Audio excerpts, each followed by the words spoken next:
fear talk with their desire to succeed. When you are willing to fail again and again and again, when you make up your mind to unstoppable, when you make up your mind to become a no matter what person, then that will give birth to a part of yourself that you don't know right now.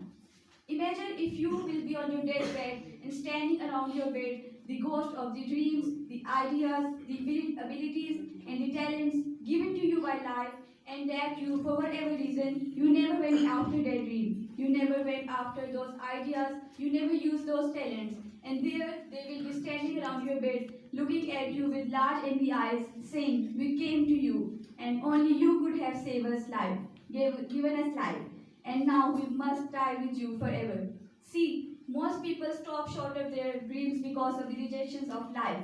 But it's not a big deal. You will win if you don't quit. So don't try to run from the challenges of life and embrace whatever comes to you. Thank you. Alright, mashallah. Thank you.